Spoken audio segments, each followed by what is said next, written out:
QSO Today, episode 533, John Simmons, NI0K. This episode of QSO Today is listener-sponsored. Please become a listener sponsor monthly or annually by clicking on the sponsor banner on the show notes page or at the top of the QSOtoday.com webpage. Welcome to the QSO Today podcast. I'm Eric Guth, amateur call sign 4Z1UG, where I demonstrate the diversity and relevance of the amateur radio hobby and its impact on society by interviewing ham radio operators, many of whom played vital roles in shaping our technology through the amateur radio hobby.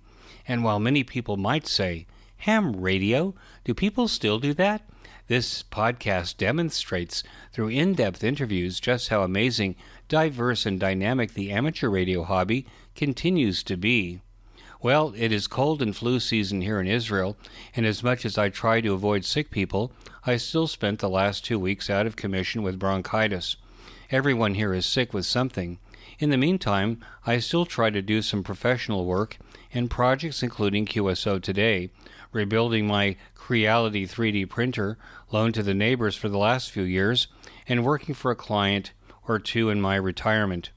I'm enjoying the digital modes with my IC7300, and I'm looking for an application that will take my USB audio and process the noise away to make listening to single sideband more pleasant. If you know about one, let me know. I already see when operating my other rigs that I'm now spoiled, preferring the waterfall display while tuning the bands.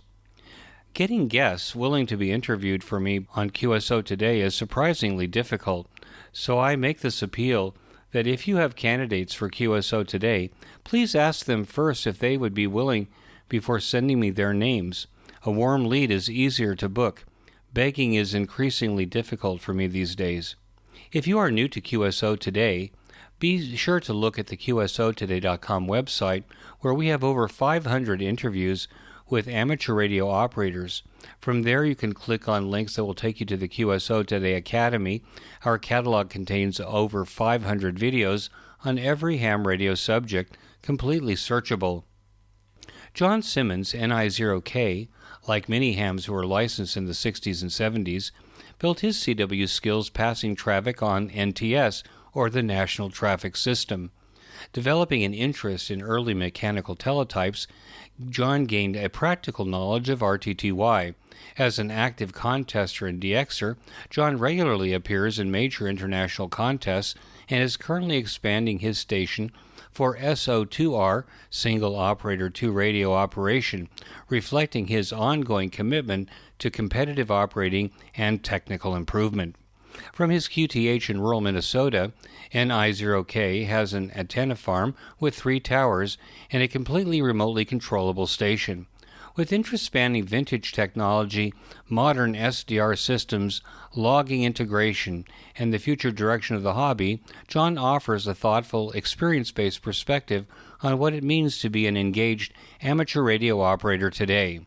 John Simmons, NI0K, is my QSO Today. NI0K, this is Eric 4Z1UG. Are you there, John? Roger, Eric. Good to hear you. This is John NI0K. John, thanks for joining me on the QSO Today podcast. Before we start, there's a reference to you have a name, Curly. Now, I see, looking at you, that it doesn't have to do with your hair. So why did they call you Curly? I used that nickname. My dad and I were very close, and he liked to come up with nicknames for me. And once I cut all my hair off, what was left of it, he started calling me Curly, kind of like the Three Stooges. So that gives you an opportunity to honor your father at the same time and have a nice moniker to use in the hobby. Let's start at the beginning of your origin story. How did you get interested in amateur radio, and what caused you to become one of the team? I've been thinking about this question for the last few days, Eric, because I know it's part of your normal routine. And I have been interested in radio and electronics from my earliest memories. I was constantly fascinated by things, or the little kid that would take things apart and ruin them, like a lot of young hams. I cannot remember a time when I did not have the interest in amateur radio.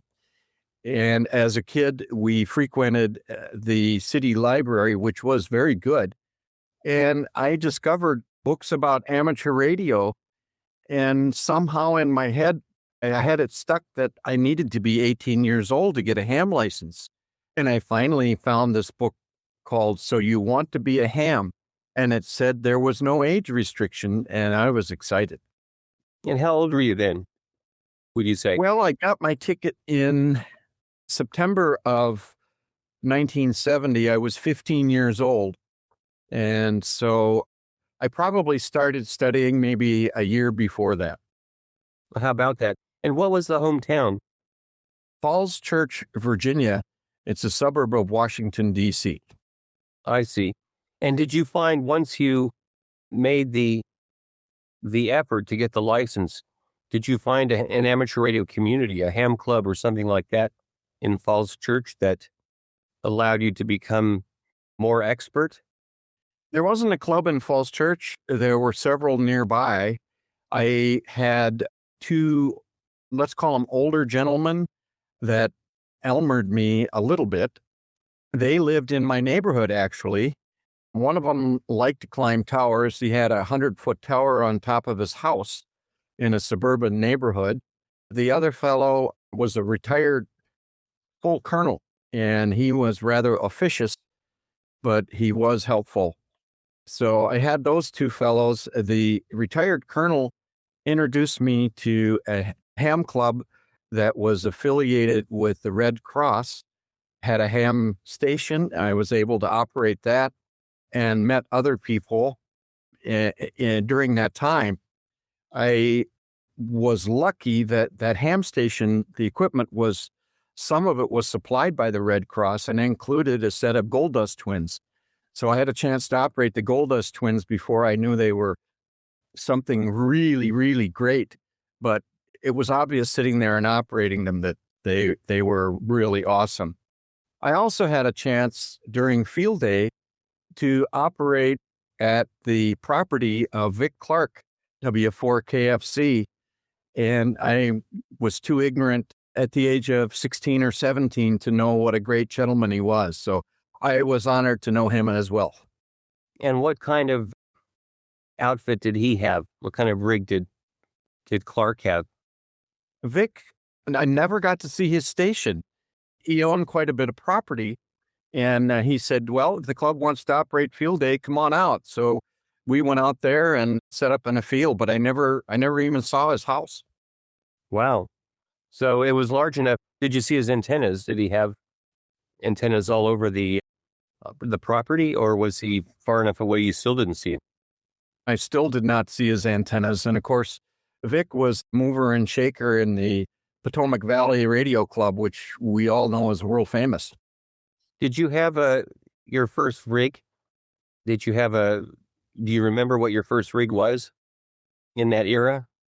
I most certainly do, Eric. I was from a family that did not have a lot of resources.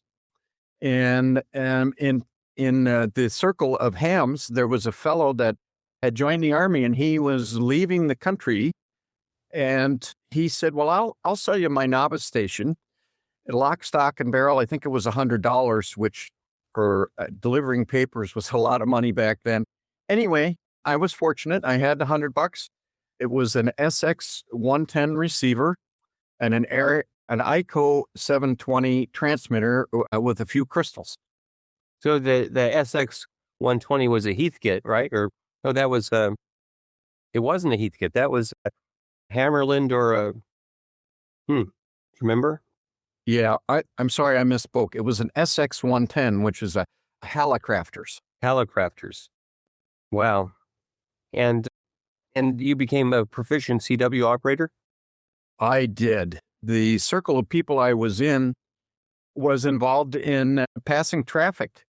So I upgraded to general and then advanced. And at that time in the U.S., extra class was not available until you had been a general or above for several years. I don't remember the exact time frame. So I didn't get my extra right away, but I was very active in handling traffic. I was on both sideband and CW traffic nets, including running the fourth region net a few times. I ran the state net weekly and often would go to the eastern area net with traffic. And let me tell you, if you're running a traffic net at state level or above, and you have to keep track of which stations have traffic and who it needs to go to, and whether you send them up 5 or up 7 or down 5, it keeps you busy. And I thought I did pretty good at it. I really enjoyed it. And did you become a contester during that period of time? It seems to me with this traffic handling ability, contesting would be kind of a natural diversion. I operated a few contests. One I remember I operated with WB4 Foxtrot Delta Tango. I don't know if that fellow has become a silent key or not, but I did see him in Hamvention a few years ago, and he and I operated a contest of which I don't know what it was. Might have been sweepstakes from the Ham Club station with the Gold Dust twins. But other than that, it was field day. I really enjoyed field day, and I like to operate CW in the wee hours of the morning. That's what I enjoyed, and it wasn't really until after I retired that contesting became a bigger part of my activity. Did amateur radio play a part in the choices that you made for your education and career? It most certainly did, Eric. When I was graduating from high school, I was a little bit at loose ends, not sure what I wanted to do. I did not go on to college. However, about 3 years later, maybe 21 years old, I did go to a technical school for electronics. And by that time, I had moved to Minneapolis, Minnesota. And I did 2 years of night school. I did not graduate, but I learned a lot about basic electronics, and that was the foundation I built on. And so what did you do as a career then? Initially, I worked in various aspects of the photo industry. I worked in Washington, D.C. at a very old school photo outfit. We did both original photography, commercial photography, and we had a photo lab for our own in-house productions. One of the most interesting things I learned about there was the Circuit panorama photo system. Circuit is CIRKUT, produced a contact printed negative that was 8 inches wide by whatever length that the camera rotated. So it was for panorama photographs. And where would we see something like that in those days? Today, you will see those photographs in museums, and you will see a print that's 8 or 10 inches wide, depending upon the film. It's a contact print, and then it would be 2 feet wide, 3 feet wide, 4 feet wide, something like that. Being a contact print rather than an enlargement, the resolution is terrific for its day. It was easy to take a group photograph of 1,000 people and recognize everyone in the print. Oh, interesting. It's something that we've probably passed many times but didn't know how it was done. So how about that? It's my understanding that you had an interest in RTTY at some point. That was the real trigger to get my ham license. There was another ham in the neighborhood just 2 blocks away, and he only operated radio teletype. He had the ubiquitous for the day Model 19, and he had scratch built a TTL2 for the radio aficionados. If you remember, Irv Hoff designed that terminal unit back in the 60s. It was all tubes, probably except for the rectifier. And I was just fascinated sitting in the basement listening to the wonderful sounds and rhythms of the teletype machine. And he would let me come over and operate, and I would type away for hours. He had a Viking Ranger and a Drake 2B, and it worked terrific on RIDI. And did you yourself set up your own RIDI station? Oh, boy, did I ever. I'm really sad I never took photographs. So I built a HAL ST6 kit, one of the first complicated kits I ever built, and was successful in making it work without any assistance. And at the time, I was renting a house that was fairly old, and it had a coal room in the basement that had been cleaned up. There was no longer a coal furnace in the house. And I had 6 teletype machines in this like 8-foot by 12-foot room. And they would all be clacking away, either all on the same loop or one on HF and one on 2 meters. And I just had a blast with that. And did you restore any teletypes yourself, like the Model 28 or Model 19? So I did do quite a bit of work on the 15 series. I had one that I rebuilt, modified the keyboard so that it would not prevent you from not pressing another key before the first one was released. And that way I could type at machine speed, 60 words per minute, and keep up with, the outgoing signal. And so it came out as, it seemed like it was a tape transmission, but wasn't. It was a live keyboard. And operating on 2 meters, did you ever try using RTTY for, say, moon bounce or long distance contacts, point to point on 2? I did not. We had a local auto start simplex frequency, and with the ST6, it would turn the motor on the teletype machine on if a signal came on. And so we kind of used that as a local chat, and that was fun. And when packet radio became popular, there was RTTY and using teletype gear, was that popular with packet gear, or were you already into computers? I was already into computer stuff. The RTTY guys and the packet guys in my circle did not really coexist. The RTTY guys were stuck on HF, and of course the packet guys were on 2. And do you still operate RTTY? Not very much. RTTY was my gateway to SO2R operating, single operator two radios. I've tried it a few times, and for a guy my age, that's a tough one to learn. And I'm absolutely flabbergasted at how people can do that on CW. How people can do SO2R, that single operator 2 radio, right? And in contest mode on CW, that's what you're saying? Yeah, that's what I'm saying.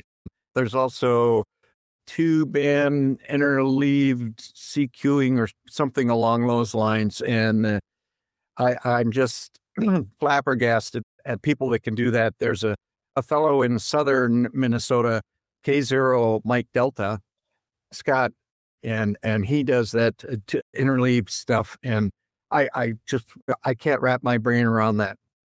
So at this point, you're developing the skill for SO2R, or you're operating SO2R pretty regularly now in contests?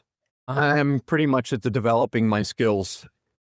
As you know, to SO2R station with full power is an undertaking to build, and one of my amplifiers is broken at the moment. So I haven't done any SO2R stuff lately, but I hope to get back at that this winter.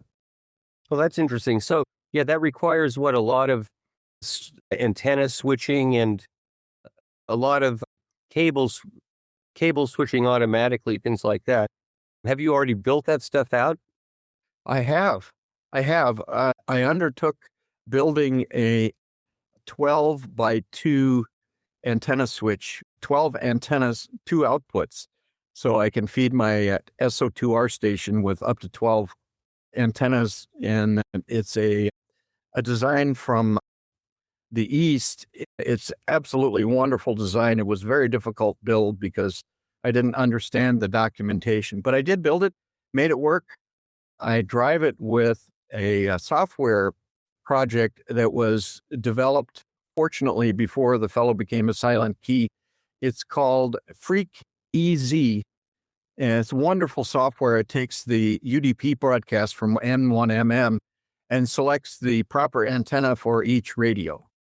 So N1MM is your logging software. So I'm assuming that that kind of is key to the whole SO2R project, right? You're in the logging software, and what kind of radios are you using? I have, well, first of all, yes, N1MM is the key. Most SO2R operators use a hardware solution, oftentimes the one from Microham. That one's very popular. However, I have done mine without that hardware box, and it's quite successful for me.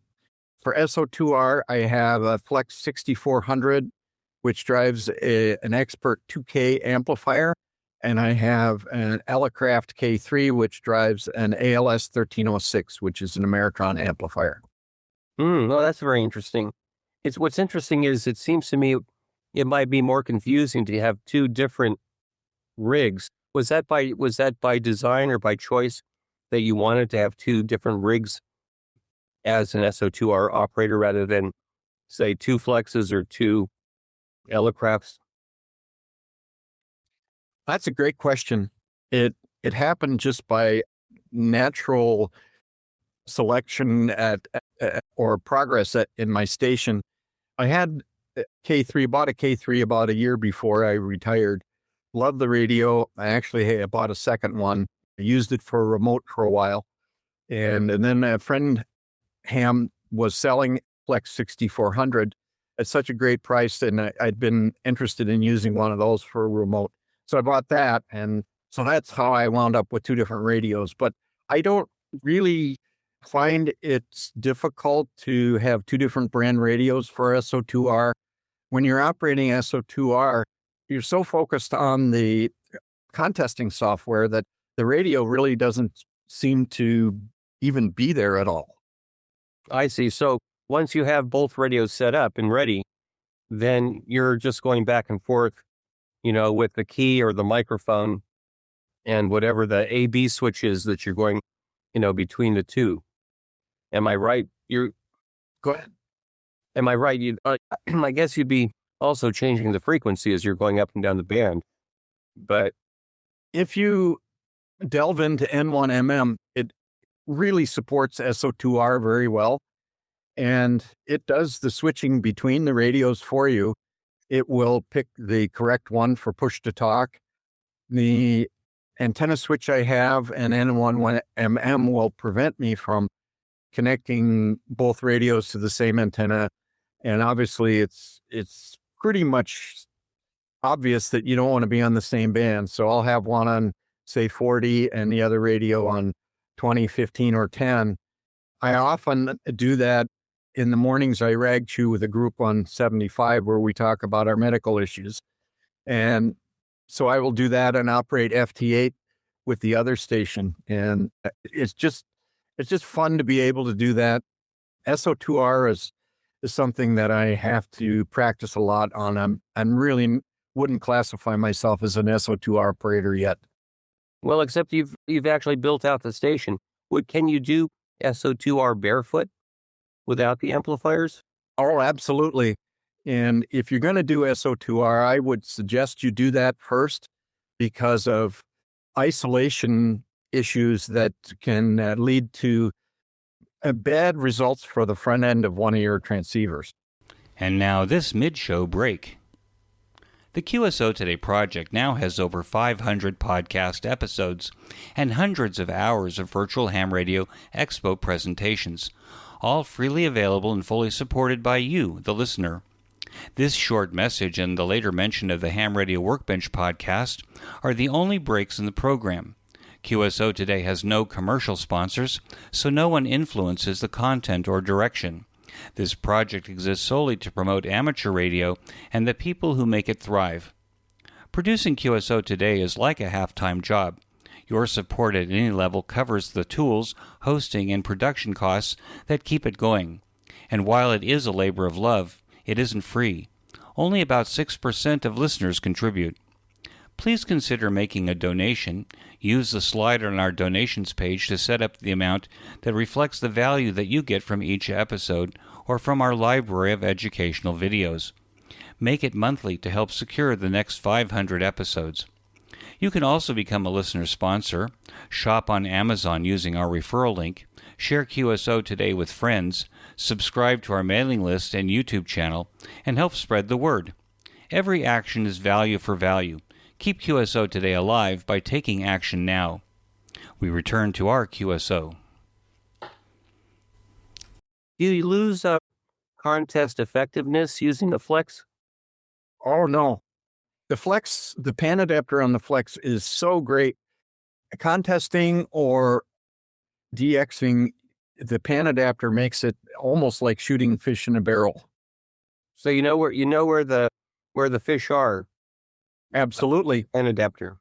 Yes. For example, if you're trying to work either a contest station or a DX station that's operating split, the DX station will say listening 5 up or above 5 up or something like that. And so you hear the contest or the DX station transmitting, and he goes silent, and then the horde starts to transmit. And then the DX station will come back to one particular station, and on the pan adapter, you can see where that station is. So then the object is to, when it's your turn to try calling the DX, then you just put your transmitter where the last station was that he talked to. And hopefully you'll be strong enough to overcome the horde, and he'll hear you clearly, and you can put him in the log. Wow, that's pretty crazy. What about, now I guess there's a difference between operating contests for points, as many people as you can talk to. What's the difference between a regular contest and a DX contest? Well, that's another good one. A DX contest, there are a lot more operators because you don't have just the US, but the whole world operating. And it's a lot more intense. People are a lot more competitive. The level of, let's call it being cutthroat to get that contact is much higher. And politeness goes away. Politeness goes away in a regular contest? And in DX contest, Yes. yeah. It's every man for himself, and I don't care if I talk over top of 3 or 4 other people. And how is it scored? Is it scored by the distance away the DX station is from you, or just that they're not in the same country? All of the above. Every contest has a different set of rules. How about that? Well, I guess anybody who has an interest in any specific contest can, nowadays, I guess they can use ChatGPT to bring up the rules without having to dig too far. So tell me something, John. Why are you in Minnesota? What took you to the land of 10,000 lakes from the East Coast? Well, I was born and raised in the Falls Church, and when I graduated from high school, I did have a job in Washington, D.C. for a year, and I had the urge to spread my wings and live somewhere else, to do something different. And so I threw all my worldly possessions in my giant old 60s American sedan and drove to Minneapolis. I picked Minneapolis because I had some people that I knew there that I coerced into volunteering to help me if I got into a bad way. And I never needed their help. So I moved to Minneapolis and went to a photo lab there since I had been in the photo business, and they were always looking for people. They hired me right on the spot. So that was the beginnings of living in Minnesota. And eventually, of course, I fell in love with a nice young girl, and we got married. And in 1986, we bought the property we live on now as a up north lake property, which is a thing that Minnesotans do. And then after a year, she said, well, why don't we just quit our jobs and move up there and relocate? So that's what we did. Well, when I think of Minnesota, I think of frozen lakes and a lot of snow, ice, things like that. How does that work with the amateur antennas and stuff like that during the winter? Oh, well, that's a great one. Here in Minnesota, we don't do any antenna work in the summertime because if you do it in the wintertime, the antennas work a lot better. If you do the antenna work in the wintertime, and the winter and the weather helps make that a reality, right? It's kind of like SWR grease. I see. So I saw in the picture on your QRZ page that your tower is, what, 85 feet high, which puts your antennas above the trees. Yes, I have actually 3 towers in the yard, and a big shout out to my XYL that allowed me to do that. We have 8 acres here, mostly trees. The main tower, Tower 1, is 80 feet, and that was the first tower I built. It was originally 50 feet, and I put that up by myself and put a tri-band Yagi with a 24-foot boom on the top by myself. And when my wife got home and found out what I'd been doing, she was not happy, but it ended okay. And then I added Tower 2, which is 70 feet, and that is just a support for catenary line to which hang wire antennas. And then later I added Tower 3, and I took the 5-band TH11 Yagi I had on Tower 1 at 80 feet, and I moved that to Tower 3 at 50 feet because 80 feet is really too high from this location for the upper bands. So then I put a 20 and 40 Yagi on Tower 1 at 80 feet. I see. So what that means is that for the upper bands, you're talking like 20 through 10, for example? Yes, 20. It's really interesting to compare the two 20-meter antennas, one at 80 and one at 50. And frequently they're really close in signal strength. Usually the lower antenna beats out the higher one, but it's all about the arrival angle of the faraway signal. Right. I've seen that. I'm experimenting now with my inverted V and whisper net, and I'm seeing, for example, that I don't hear anything, or nothing hears me in Australia and New Zealand except 17 meters. So it must have to do with the length of the wire and how the wire is twisted around the yard, that 17 meters works to the southwest, to the southeast from here, and none of the other bands seem to work. So that seems to be something interesting I'm learning, but it makes sense that the higher antenna on the higher frequencies would operate differently. I guess what I'm interested in is, are you an ice fisherman as well? I mean, I think, isn't that a Minnesota frozen lake pastime? Oh, northern Minnesota is the land of hunting and fishing, and I don't do either one. You don't, but your neighbors do. Yes. So I get invited to go fishing. I never get invited to go hunting, and I've tried it, and it just didn't really do it for me. But the most fascinating thing about fishing in northern Minnesota is what's called dark house fishing. And it's a fish house. It's not an ice house. That's something different. A fish house, you put it on the ice, you cut a large hole in the ice, and you take a metal spear that's 8 feet long, quite heavy. And when a fish swims by in the hole, you spear the fish. And of course, there's a rope tied to the spear and you pull it up. Now, it's amazing to look down the hole from this windowless fish house. It's like a big screen TV or a giant aquarium. And it's just a spectacular sight. So the reflection of this is during the day or even at night?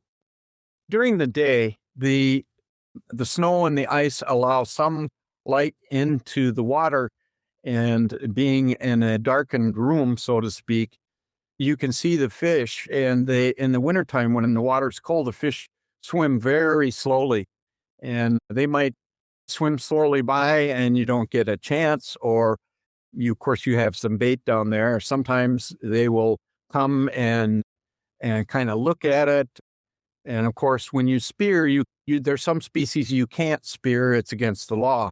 So you have to be a good enough fisherman to recognize what fish that you can take. Are you active in any of the amateur radio clubs there in your area? Yes, I'm very active. My goal in amateur radio is to transfer my enthusiasm and love of amateur radio to others. Now, apparently I don't do it very well, but I enjoy it. I'm quite active in the local club. We have about 50 members, and we have a linked four repeater system. And so, yeah, there isn't enough activity in the club, but there's some camaraderie. And I've heard others on podcasts say that that's what amateur radio is all about. Is about the camaraderie. Yeah, It comes from the enjoyment of the hobby. sure. The shared interest.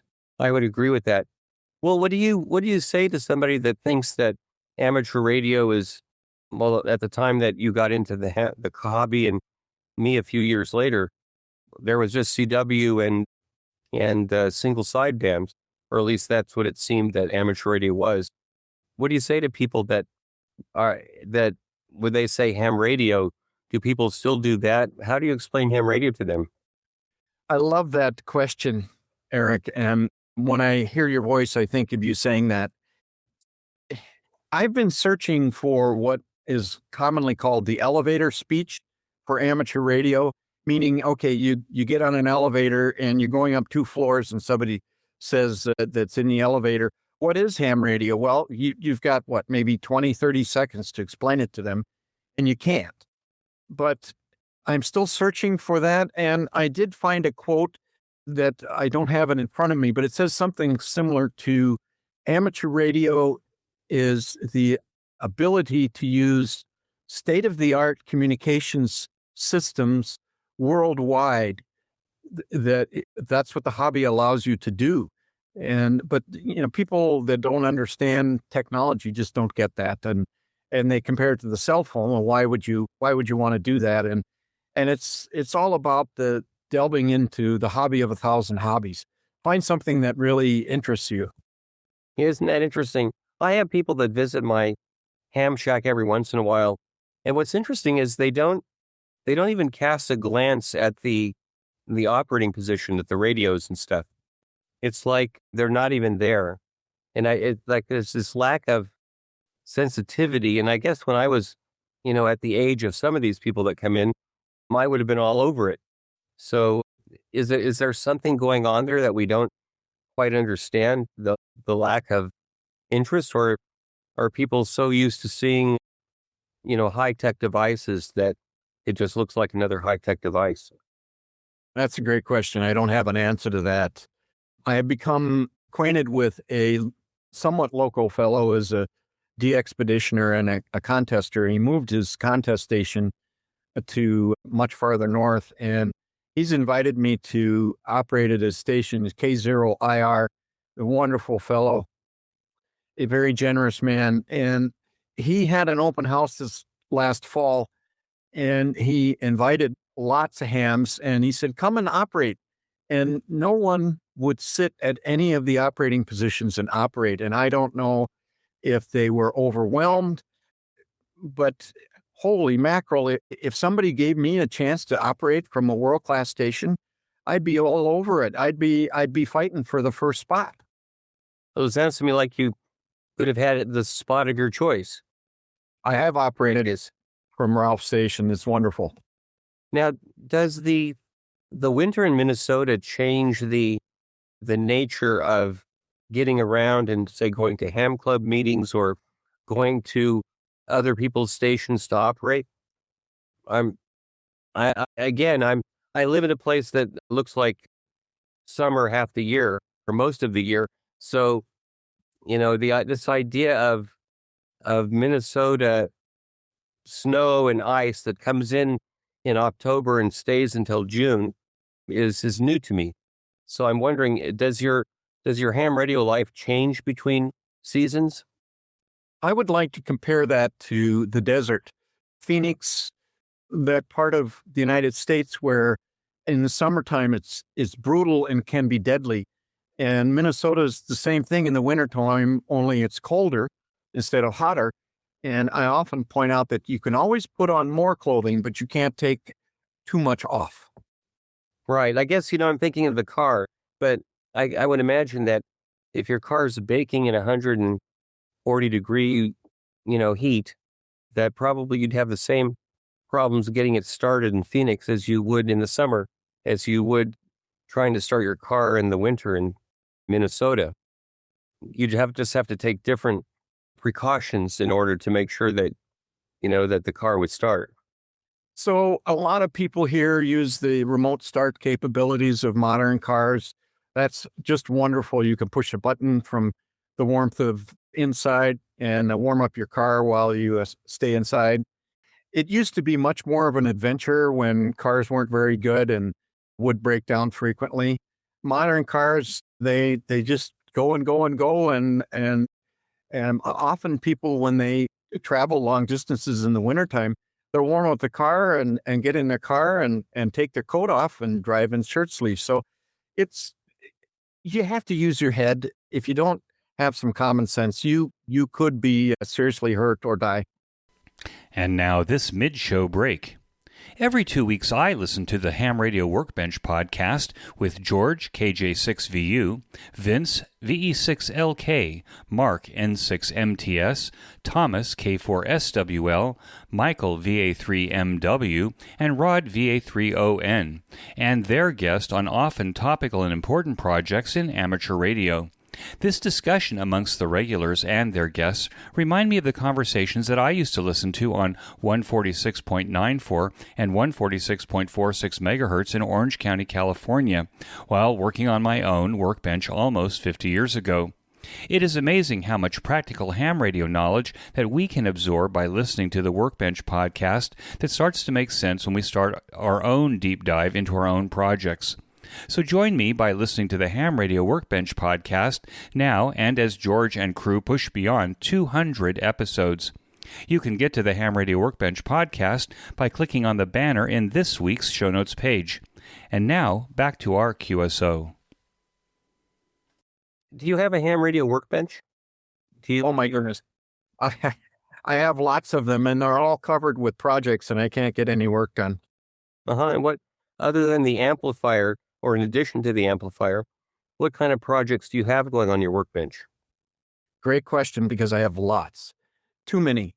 I'm really good at starting projects and not finishing them.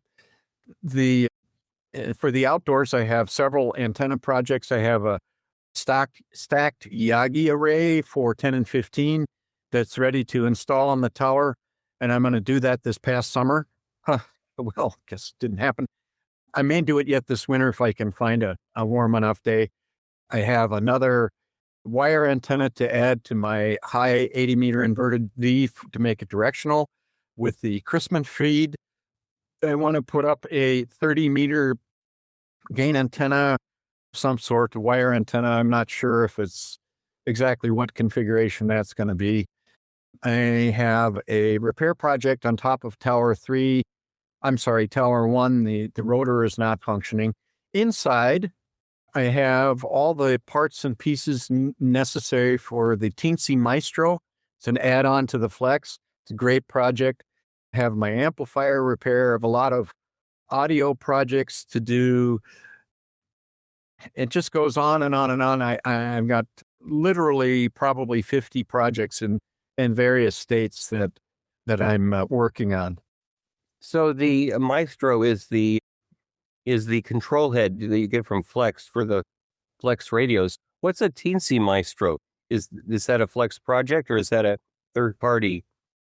Oh, I'm sorry, I didn't make that clear. It is a third party, and I cannot remember the fellow that developed it.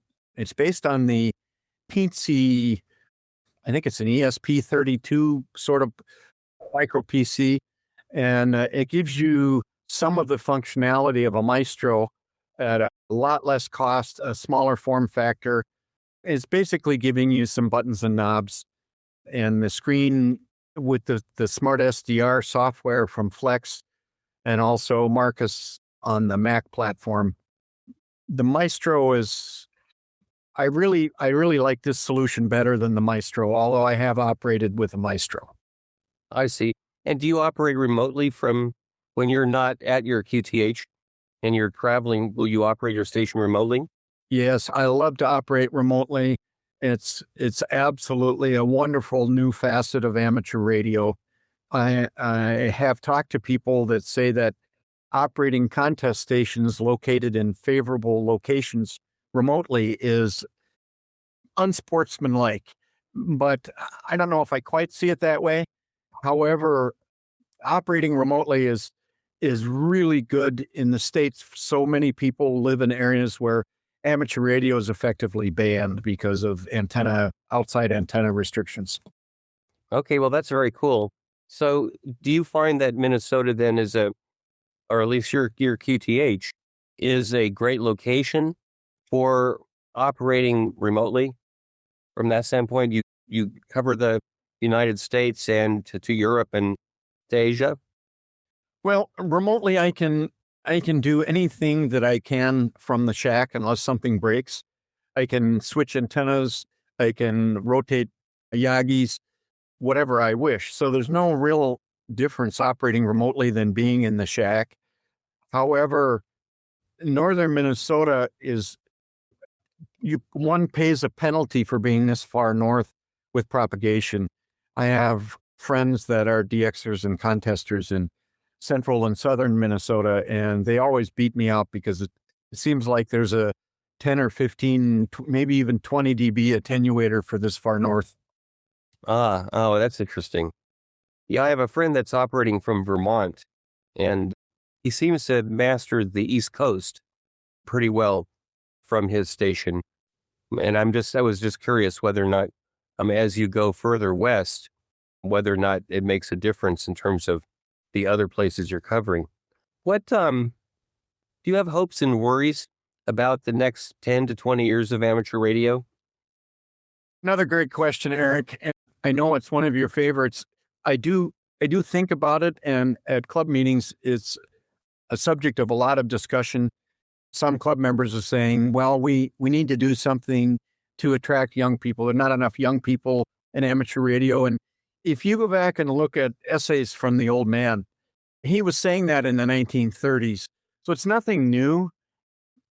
And I have listened to people talk on this quite a bit. And basically, someone that's a teenager has time and energy and interest can obviously do extremely well in amateur radio. But once someone goes to higher education, marries, has a family, time and resources are really limited. And it isn't until a person reaches the point in their life where time and resources rise up enough to allow them to perhaps enjoy a hobby they've always been interested in.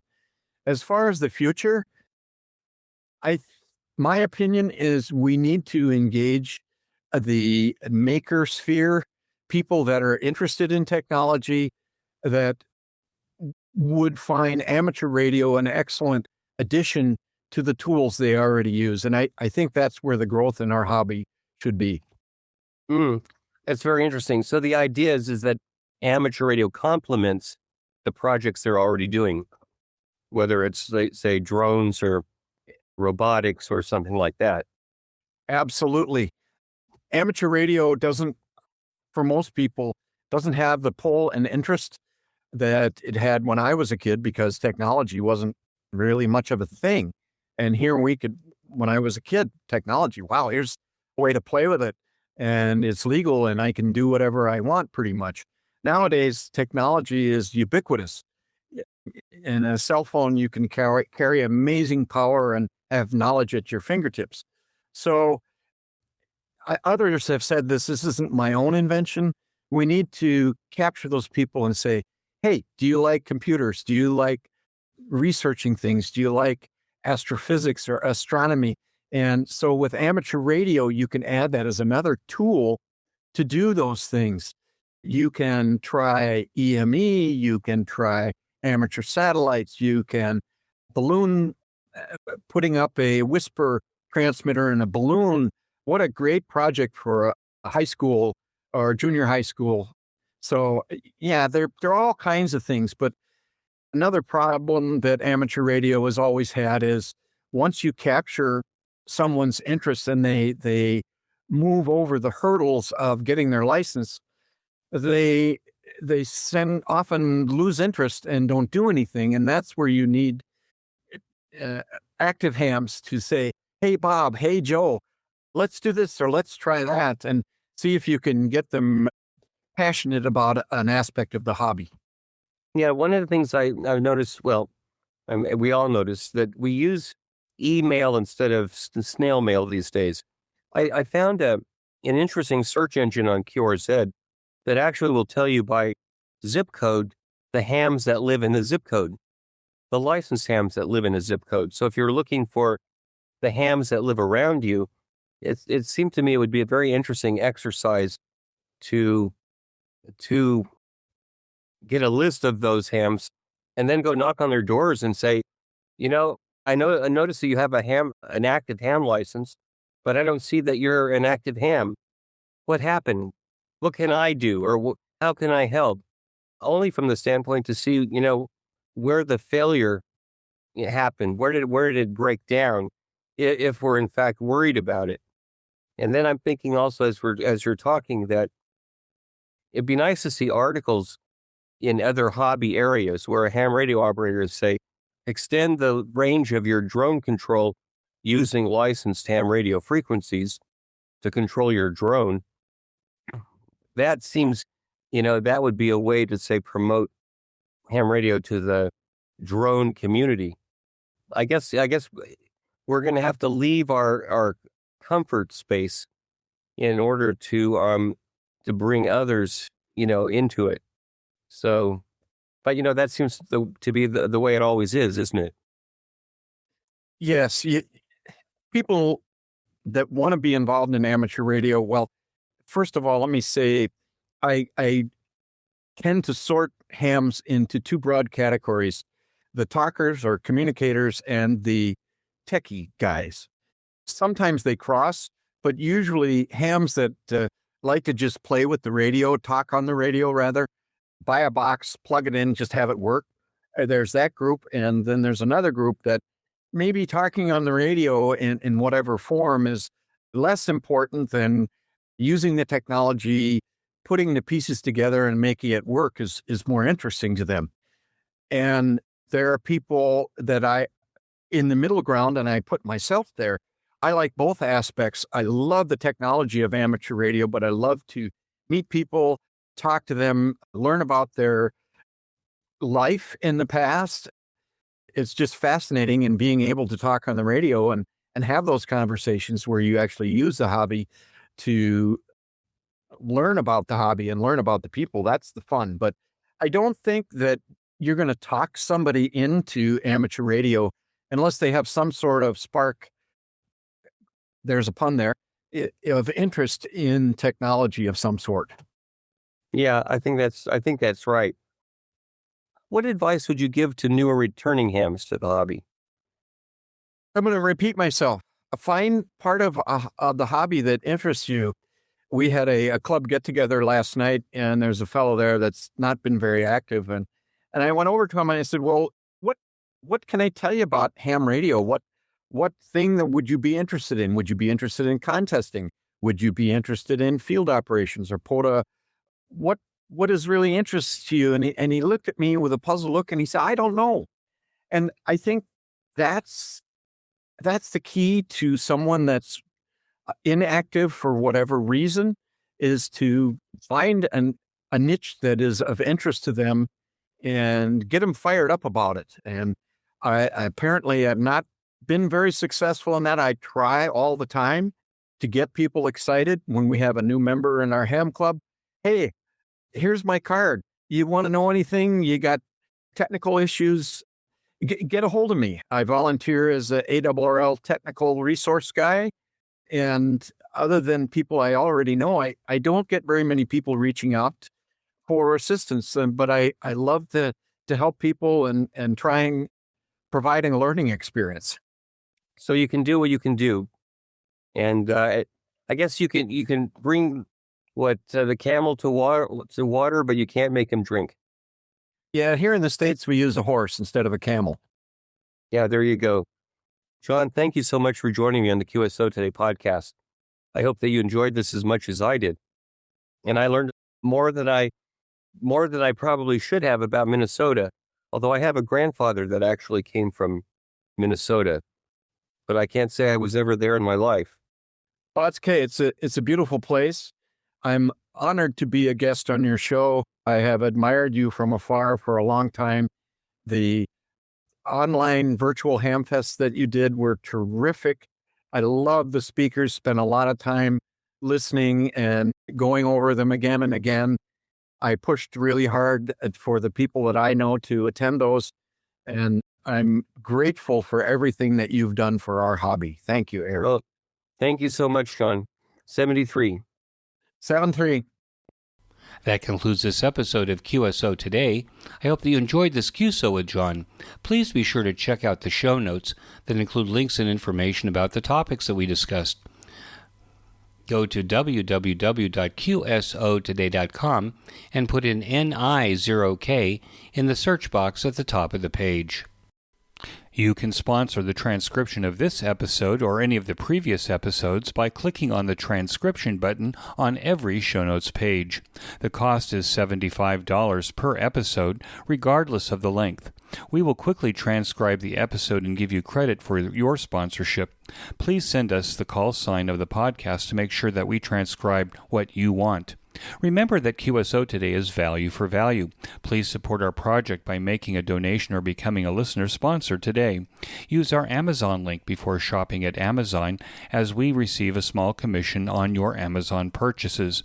Subscribe to our mailing lists, both my blog and the podcast, and forward the messages to friends and family who would enjoy QSO Today content. Promote us on social media and give us a 5-star rating and reviews whenever you are asked. QSO Today is available on every podcast player and venue, including Apple Podcasts, YouTube, Spotify, and Podcasting 2.0.